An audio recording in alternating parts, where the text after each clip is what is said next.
Hello friends, myself Divyanshi Agarwal. Future Star में आप सभी लोगों का स्वागत है। क्लास 10th कैसे हैं आप सभी? मैं अच्छी हूँ और आई होप सभी लोग अच्छे होंगे और अपनी प्रिपरेशन बहुत अच्छे से स्टार्ट भी कर दी होगी आप लोगों ने बोर्ड की। आज हम लोग लेकर आए हैं केमिस्ट्री का केमिकल रिएक्शन एंड इक्वेशन। ठीक है, chemical reaction and equation chapter में टॉपिक है हमारा केमिकल रिएक्शन के टाइप्स ऑफ केमिकल रिएक्शन। सबसे पहले बात आती है कि केमिकल रिएक्शन होता क्या है। समझ में आ गई बात आप लोगों के? तो केमिकल रिएक्शन क्या होता है? रिएक्टेंट से प्रोडक्ट की फॉर्मेशन को हम कहते हैं केमिकल रिएक्शन। ठीक है, केमिकल रिएक्शन सबसे पहले तो बात यही है कि केमिकल रिएक्शन क्या है। तो केमिकल रिएक्शन क्या होता है? रिएक्टेंट से प्रोडक्ट की फॉर्मेशन होना कहलाता है केमिकल रिएक्शन। द प्रोडक्ट, ठीक है, the formation of product by the reactant are called as chemical reaction. समझ में आ गई बात? केमिकल रिएक्शन की डेफिनेशन अगर एग्जाम में आपसे पूछ लिया जाए कि व्हाट इज केमिकल रिएक्शन, तो आप लोग क्या बताएंगे कि केमिकल रिएक्शन क्या होता है? The formation of product by the reactant to the reactant are called as chemical reaction. समझ में आ गई बात? रिएक्टेंट से प्रोडक्ट के बनने को केमिकल रिएक्शन कहते हैं। अब इसके टाइप्स भी होते हैं, तो मैंने आपको डेफिनेशन तो बता दिया, आप लोग नोट डाउन कर लेना। ठीक है, अब बात करते हैं इसके टाइप्स की। तो टाइप्स जो है केमिकल रिएक्शन के 4 टाइप्स होते हैं। पहला टाइप है कॉम्बिनेशन रिएक्शन। क्या है? Combination reaction. नाम से ही समझ आ रहा है कि भाई कॉम्बिनेशन रिएक्शन में क्या होता है? कंबाइन किया जाता है हमारे रिएक्टेंट को प्रोडक्ट बनाने के लिए। समझ में आ गया? 2 और मोर रिएक्टेंट्स को हम कंबाइन करके फॉर्मेशन करते हैं सिंगल प्रोडक्ट की, जिसे हम कहते हैं कॉम्बिनेशन रिएक्शन। तो हम कॉम्बिनेशन रिएक्शन क्या लिखेंगे? इसकी डेफिनेशन क्या लिखेंगे? It is defined as the 2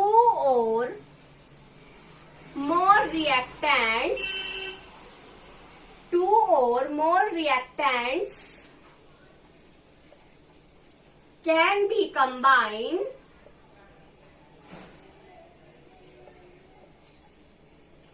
to form single product.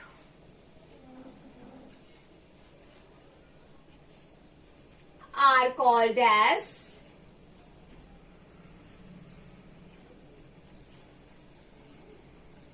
Combination reaction. क्या कहेंगे हम उसे? कॉम्बिनेशन रिएक्शन कहेंगे। समझ में आ गया? करना क्या है? 2 रिएक्टेंट को एक साथ मिला दो और एक प्रोडक्ट बना दो, तो वो कहलाएगा कॉम्बिनेशन रिएक्शन। अब इसको एक एग्जाम्पल के थ्रू मैं आपको समझाती हूँ। जैसे मैंने पानी ले लिया, पानी में मैंने सबसे नॉर्मल एग्जाम्पल है, एवरीडे लाइफ में आप लोगों को देखने को मिलता है। मैंने क्या करा? मैंने पानी लिया, पानी में चीनी डाली, पत्ती डाली, मिल्क डाला, दूध डाला भाई, ठीक है, और उसको एक साथ बॉईल कर दिया और उससे क्या बन गई? हमारी टी बन गई, मतलब चाय हमारी बन गई। तो बहुत सारे रिएक्टेंट को मिलाकर जो एक सिंगल प्रोडक्ट हमें मिल गया, उसे हम कहेंगे केमिकल रिएक्शन। और कौन सा केमिकल रिएक्शन कहेंगे? Combination chemical reaction. समझ में आ गई बात? तो कॉम्बिनेशन रिएक्शन क्या होता है? एग्जाम्पल के लिए हम यहाँ पे नॉर्मल सा छोटा सा एक और बताती हूँ। पानी में नमक घोल दिया आपने और क्या बन गया? सोल्ट वाटर बन गया। तो वो एग्जाम्पल हो जाएगा कॉम्बिनेशन रिएक्शन का। अब बारी आती है एग्जाम्पल लिखने की, तो हम लिख देंगे सॉल्ट। चलो अपनी केमिस्ट्री की लैंग्वेज लिखते हैं। ठीक है, सॉल्ट को क्या बोलते हैं? NaCl। ठीक है, आप लोगों को बताती हूँ। सोल्ट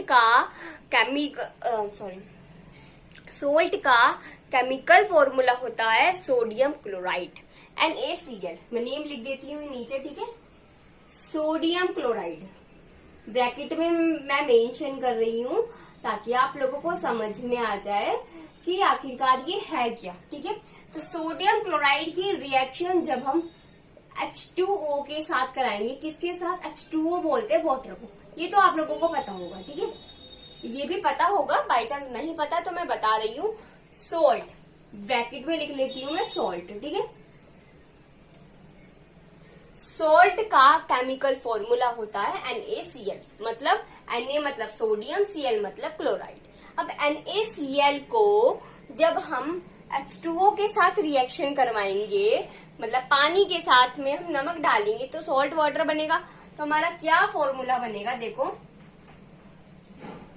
NaOH, ठीक है। क्या बनेगा आपको मैं बता दी हूँ हमारा कौन सा केमिकल बनेगा। सॉल्ट वाटर को कैसे लिखेंगे, NaOH हमारा बन जाएगा।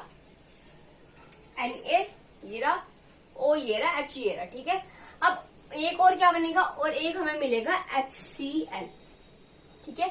HCl हमारा गैसेस फॉर्म होता है, इसलिए वेपराइज्ड हो जाता है। अब NaOH का मतलब क्या होता है? NaOH का नेम क्या होता है? Na मतलब सोडियम और OH का मतलब होता है हाइड्रोक्साइड। क्या होता है OH का मतलब? हाइड्रोक्साइड। अब HCl को लिखेंगे ऐसे, HCl का मतलब क्या होगा? H मतलब हाइड्रोजन और Cl का मतलब क्लोराइड, तो हाइड्रोजन क्लोराइड, ठीक है। ये आप बोल सकते हैं हाइड्रोक्लोरिक, ठीक है। हाइड्रोक्लोरिक भी बोल सकते हैं, हाइड्रोजन क्लोराइड भी बोल देंगे। समझ में आ गई बात? तो ये एग्जाम्पल है कम्बिनेशन, ऐसे ही बहुत सारे एग्जाम्पल है कम्बिनेशन रिएक्शन के। जैसे लाइम वाटर होता है, लाइम वाटर बोलते हैं चूने को। चूना देखा ना, व्हाइट से कलर का आता है, छोटी सी डिब्बी में मिलता है। अगर आप उसको वाटर के अंदर डाल देंगे, उसकी स्मॉल अमाउंट, ज्यादा नहीं डालना, थोड़ा सा डालना है वाटर में, और उसको किसी स्पून की हेल्प से मिला लेना, तो आप कुछ टाइम बाद ऑब्जर्व करोगे वो उसमें तो थोड़ी सी हीट निकलेगी, थोड़ा वो हीट हो जाएगा। तो वो जो हीट है वो हीट होती है आपकी कार्बन डाइऑक्साइड गैस, ठीक है, CO2 गैस होती है। तो हम सेकेंड एग्जाम्पल डाल देते हैं हमारा लाइम वाटर वाला। लाइम वाटर का नेम क्या होता है? लाइम वाटर किसे कहते हैं? कैल्शियम ऑक्साइड, जिसे हम बोल रहे हैं लाइम वाटर चूना। उसका केमिकल फॉर्मूला होता है CaO, जिसका केमिकल नेम होगा, फॉर्मूला हो गया CaO और नेम होगा Ca से कैल्शियम, O से ऑक्साइड। समझ में आ गई? Calcium oxide. अब हम ब्रैकेट में डाल देते हैं लाइम वाटर, जिससे कि आपको समझ में आ जाए, ठीक है।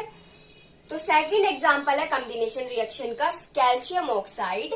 कैल्शियम ऑक्साइड की रिएक्शन जब हम H2O से कराएंगे, H2O आप लोगों को पता है वाटर को कहते हैं H2O, तो ये हमारा बनाएगा CaOH, इसका नाम होगा कैल्शियम हाइड्रोक्साइड। क्या होगा? कैल्शियम, Ca मतलब कैल्शियम, OH मतलब हाइड्रोक्साइड। और ये हमें किस फॉर्म में मिलेगा? ये हमें एक्वस फॉर्म में मिलेगा। अब एक्वस किसे कहते हैं? जब वाटर के अंदर जो आपकी सॉल्यूशन जो होता है, वाटर के अंदर जब हम किसी कैसी चीज सोल्यूट को मिला देते हैं तो वो एक सॉल्यूशन बनाता है, तो हम उसे एक्वस बोलते हैं, ठीक है। तो लाइम वाटर के अंदर जब हम क्या डालेंगे, आपका क्या H2O डालेंगे, तो वो आपका बनाएगा कैल्शियम हाइड्रोक्साइड, ठीक है। अब ये कैल्शियम हाइड्रोक्साइड जो बनेगा, इसको कॉमन नेम में बोलते हैं स्लेग्ड लाइम। क्या बोलते हैं? स्लेग्ड लाइम, ठीक है। अब ये जो होगा, ये एक हीट प्रोड्यूस करेगा।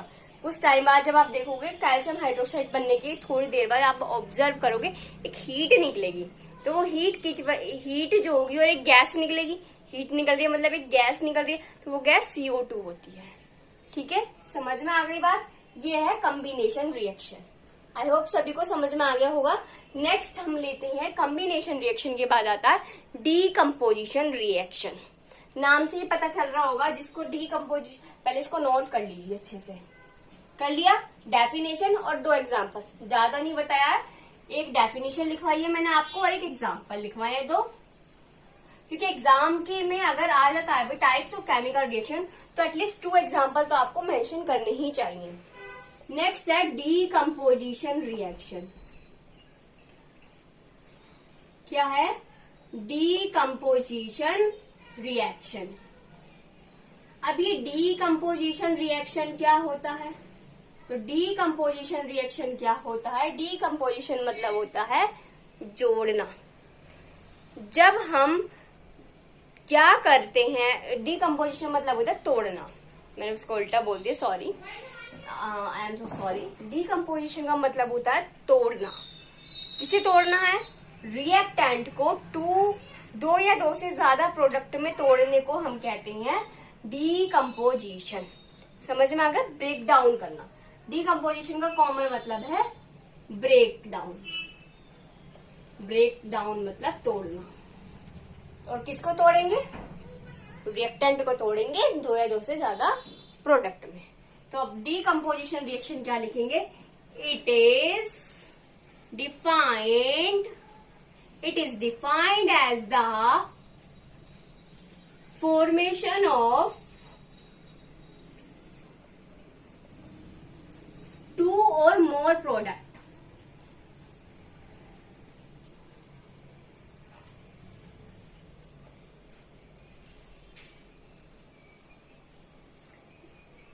to the breakdown of single reactant. breakdown of single reactant।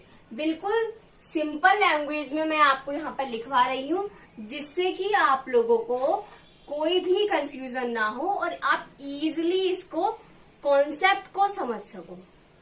समझ में आ गई बात? तो क्या होता है डीकम्पोजिशन रिएक्शन में? जो आपका रिएक्टेंट होता है वो ब्रेक डाउन हो जाता है 2 और मोर प्रोडक्ट में, जिसे हम कहते हैं डीकम्पोजिशन रिएक्शन। अब बात आती है एग्जाम्पल की। अब एग्जाम्पल जैसे हम ले लेते हैं, एग्जाम्पल क्या लेते हैं हम? एक केमिकल का नाम है फेरस सल्फेट। सुना होगा आप लोगों ने, क्लास 10th में पूछ चुके हो भाई। फेरस सल्फेट का केमिकल फॉर्मूला है FeSO4। FeSO4 का ब्रेक डाउन कराते हम क्या करते हैं? FeSO4 लेते हैं, फेरस सल्फेट लेते हैं, उसको हीट करते हैं, और जब उसको हीट करते हैं तो वो बहुत सारे प्रोडक्ट की फॉर्मेशन करता है, जैसे Fe2O3, SO2, और क्या बनाएगा? Fe2O3 और SO2 और SO3।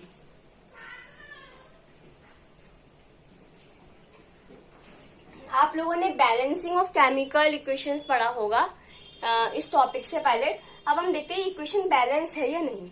इक्वेशन बैलेंस नहीं है, इसे हमें बैलेंस्ड करना है, ठीक है? तो कैसे होगी? Fe 1 है, Fe के 2 मॉलिक्यूल है। O4 है, O के कितने मॉलिक्यूल हैं?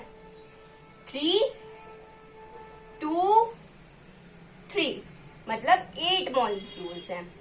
S के 2 मॉलिक्यूल्स है। तो अब यहाँ पे बैलेंसिंग करने के लिए हमें क्या करना होगा? ये जो FeSO4 है इसके 2 मॉलिक्यूल लेने होंगे। 2 Fe हो गए, 2 4 जा 8 ऑक्सीजन के मॉलिक्यूल हो गए, 2 सल्फर के मॉलिक्यूल हो गए। अब इसका केमिकल नेम होता है फेरस सल्फेट। ठीक है, क्या होता है? Ferrous sulphate. अब डीकम्पोजिशन रिएक्शन में क्या हम करने वाले हैं? हमने फेरस सल्फेट के 2 मॉलिक्यूल्स लिए, उसको हीट करा, कुछ नहीं करा, सिर्फ उसको हीट करा, और उसको हीट करने से हमारे ये प्रोडक्ट्स हमें मिल गए। अब इसका नाम क्या होता है? F से फेरिक O3 मतलब ऑक्साइड। ठीक है, और ये SO2 जो है, ये SO2 होती है गैस, इसका नाम होता है सल्फर ऑक्साइड। और ये SO3 भी क्या है आपकी, एक सॉलिड प्रोडक्ट में आपको ये देखने को मिलेगी, SO3 गैस प्रोडक्ट में, ठीक है। SO3 भी क्या है, ये आपकी गैस है जो कि आपकी वेपराइज्ड हो जाएगी। तो डीकम्पोजिशन रिएक्शन समझ में आ गया होगा। फॉर एग्जाम्पल के लिए मैंने आपको लिखवा दिया है कि फेरस सल्फेट को हीट करेंगे तो वो ब्रेक डाउन होगा 2 से ज्यादा प्रोडक्ट में, फेरिक ऑक्साइड, सल्फर ऑक्साइड और SO3 में। समझ में आ गई बात। और एक और एग्जाम्पल ले लेते हैं हम, जैसे फेरस सल्फेट ले लिया, एक एग्जाम्पल लेते हैं calcium carbonate, CaCO3, calcium carbonate, Ca मतलब कैल्शियम, CO3 को बोलते हैं कार्बोनेट, ठीक है। आप कैल्शियम कार्बोनेट को भी कुछ नहीं करेंगे, इसको भी सिंपल हीट कराएंगे। भाई एक सिंगल रिएक्टेंट है तो उसको हीट ही करेंगे, हीट कराएंगे तो ये हमारा बना देगा CaO प्लस CO2। कुछ याद आ रहा है? CaO अभी पढ़ा है बिल्कुल कॉम्बिनेशन रिएक्शन में, है ना। CaO plus CO2। CaO का नाम क्या होता है? कैल्शियम ऑक्साइड, जिसे हम बोलते हैं लाइम वाटर, मतलब चूना। और CO2 क्या है? ये तो सभी को पता है, कार्बन डाइऑक्साइड गैस है जो कि वेपराइज्ड हो जाए। तो सेकेंड एग्जांपल है डीकम्पोजिशन रिएक्शन का। कैल्शियम कार्बोनेट को हम लेंगे, उसको हीट करेंगे तो वो क्या बनाएगा? वो हमारा कैल्शियम ऑक्साइड बना देगा और CO2 बना देगा। अब CO2 तो आपकी वेपराइज्ड हो जाएगी और कैल्शियम ऑक्साइड जो है वो आपकी उस टेस्ट ट्यूब में ही रह जाएगी। अब समझ में आ गई बात। नेक्स्ट टॉपिक पढ़ते हैं डिस्प्लेसमेंट रिएक्शन। 4 टाइप्स की केमिकल रिएक्शन है, तो 2 हमने डिस्कस कर ली है, कॉम्बिनेशन रिएक्शन और डीकम्पोजिशन रिएक्शन। नोट कर लिया। अब हम पढ़ने वाले हैं यहाँ पर डिस्प्लेसमेंट रिएक्शन के बारे में। Third is displacement reaction. Displace का मतलब क्या होता है?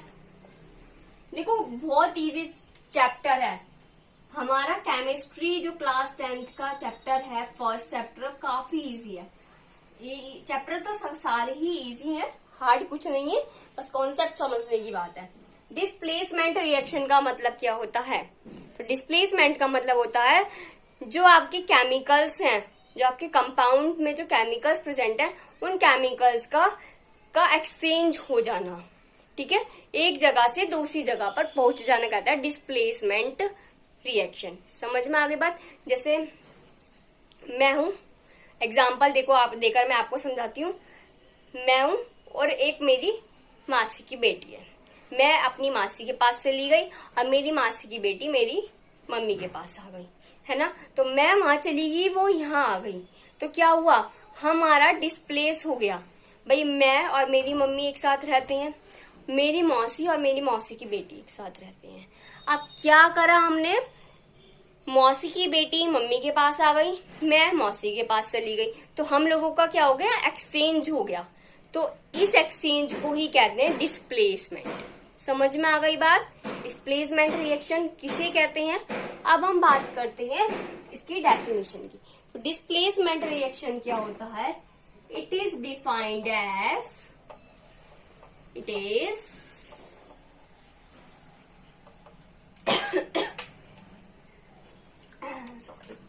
it is defined as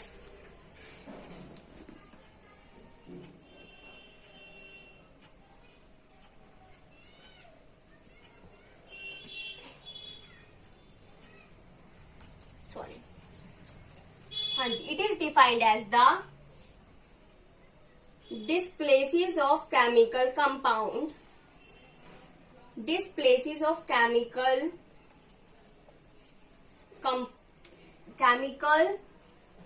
molecule लिखो, ठीक है।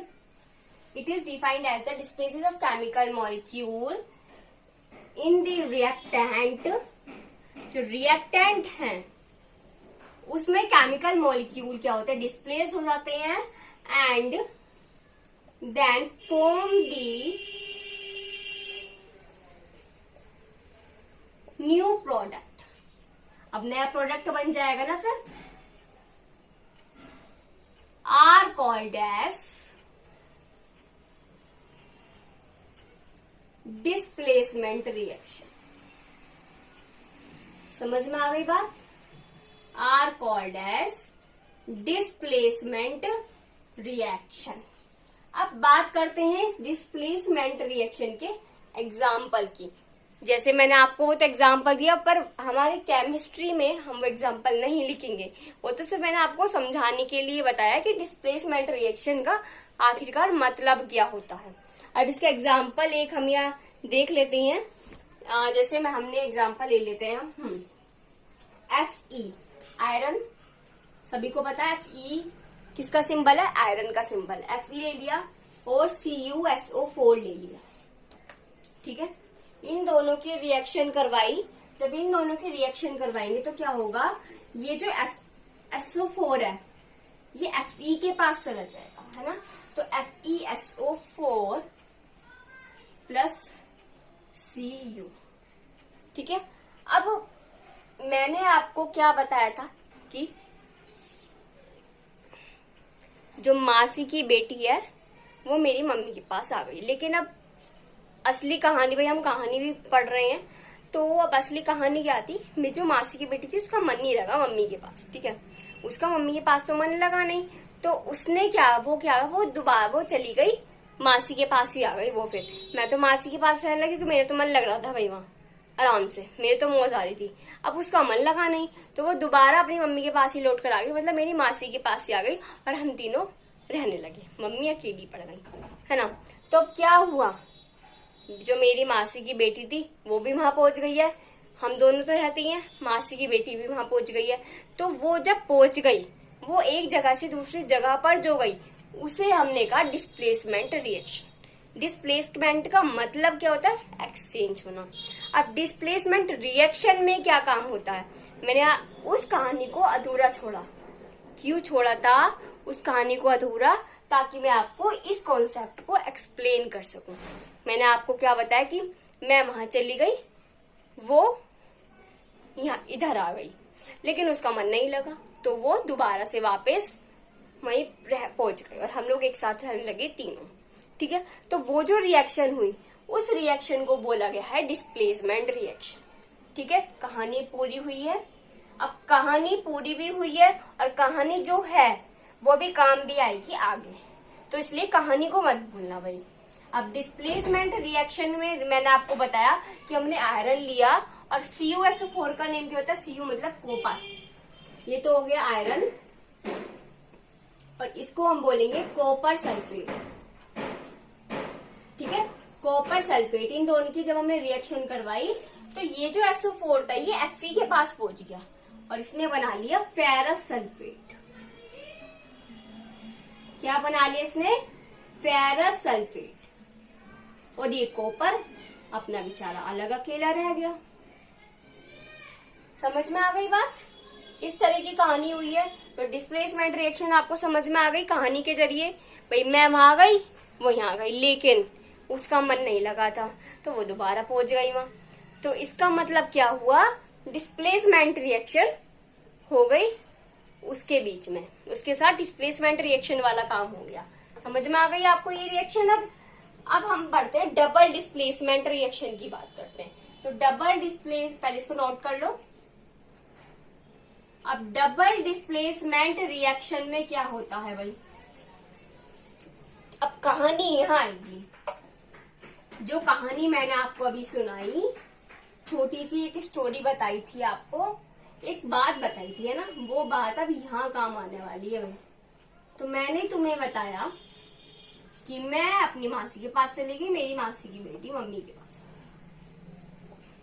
तो वो जो काम जो हो रहा था वो काम था डबल डिस्प्लेसमेंट का, ठीक है।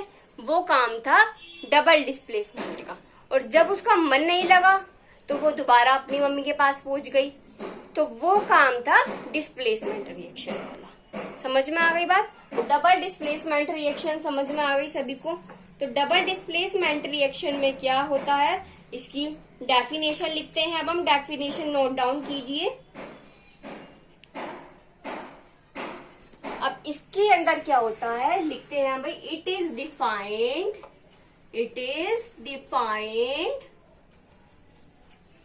As the exchange of ions are called as double displacement reaction। मैंने आपको कहानी में कहा था कि जब वो मासी की बेटी वहां चली गई, यहाँ पर आ गई, मैं वहां चली गई, तो ये डिस्प्लेसमेंट रिएक्शन है। तो कुछ लोगों के माइंड में सवाल उठा होगा, यार कुछ मामला गड़बड़ सा लग रहा है, क्योंकि कहानी तो अधूरी थी। लेकिन फिर मैंने उस कहानी को पूरा करके कहा आपको कि उस बेटी का मन नहीं लगा, तो वो दोबारा अपनी मम्मी के पास पहुंच गई, तो वो थी डिस्प्लेसमेंट रिएक्शन। समझ में आ गई। अब एक्सचेंज ऑफ आयंस जो है उसे कहते हैं डबल डिस्प्लेसमेंट रिएक्शन। अब इसके एक एग्जाम्पल की बात कर लूं भाई, इसका एक एग्जाम्पल ले लेते हैं, सिंपल सा एग्जाम्पल लेते हैं, ज्यादा हार्ड नहीं लेंगे। जैसे हमने ले लिया Na2SO4, ठीक है, Na2SO4 ले लिया और BaCl2 ले लिया। अब Na2SO4 लिया मैंने और BaCl2 लिया, अब क्या होगा, NaCl डिस्प्लेस हो जाएगा NaCl के साथ। ये जो Cl है ये Na के साथ चला जाएगा और ये जो Ba है ये SO4 के साथ चला जाएगा, BaSO4। अब बैलेंसिंग ऑफ केमिकल इक्वेशन यहाँ काम आएगी भाई। यहाँ पर भी आपने आप देख रहे हैं कि Na के 2 है, SO4 का एक है, Ba का एक है,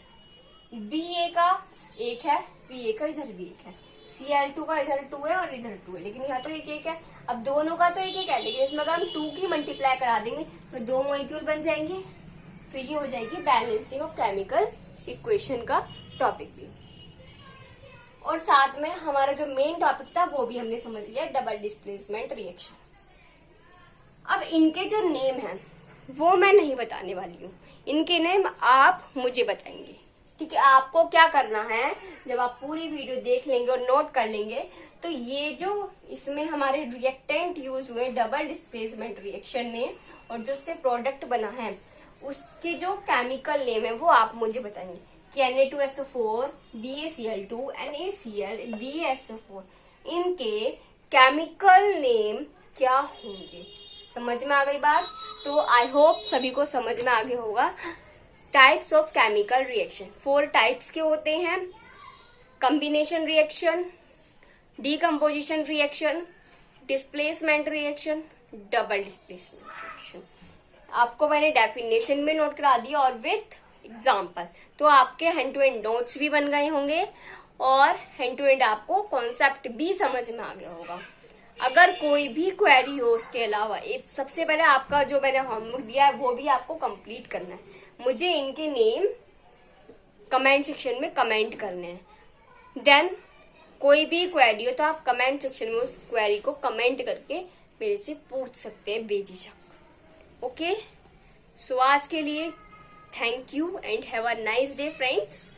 नोट डाउन दिस।